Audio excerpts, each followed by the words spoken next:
Kinoti DCI ameanza kuzitaja, na nataka kuamini ya kwamba Kinoti yako genuine, atumiwi na wanasiasa, kwa sababu wale ambao walikuwa mbele yake, wale inspector of police ambao 2007 walitumiwa na wanasiasa, walienda Hague bila uniform na bila crown ya serikali. Kwa hivyo kama saa hizi uko ndani ya serikali, tunataka ufanye kazi kulingana na yale ambao inaambatana na sheria. Nimesikia anafungua ile kesi ya 2007 na I hope Kinoti anaelewa ya kwamba wale ambao walistakiwa 2007 ni rais wangu Uhuru Muigai Kenyatta, naibu wa rais William Samoei Arap Ruto na wengine.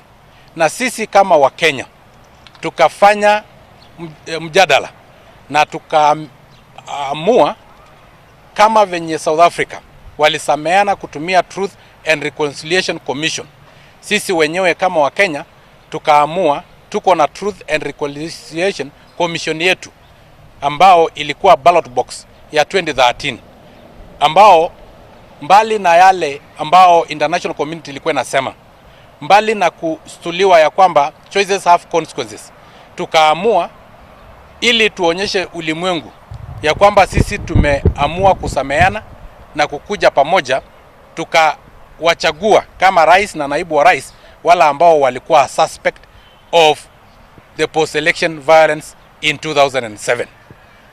2007 is 13 years ago. We regret what happened, but I can assure you that even if you lose a person, you lose your child, you don't live in the grave for 13 years. You mourn for 3 months, 4 months, and then you rush to bed and make more babies. Kenya is no longer in the graveyard of post-election violence victims. It is in bed making more babies. Tuliamua sisi wenyewe tusameane na tuweze kukubali ya kwamba tulifanya makosa na yale ambao tulifanya in 2007 haitawahi rudiwa. Lakini Kinoti saa hizi kutumia siasa na sarakazi yake, kuachana na ile vita ambao tulimpatia ya ufisadi, kuachana na ile vita ambao tulimpatia ya wakora ambao waliiba pesa ya KEMSA, waliiba pesa katika nchi ya Kenya, na sasa kuanza sarakasi ya kusema uchunguzi ya post-election violence. I hope Bwana Kinoti, you'll be able to interview all the victims, those who are chased away from Eldoret, those who are burned in their houses in Naivasha, those whose houses landlord were occupied by force in Kibera.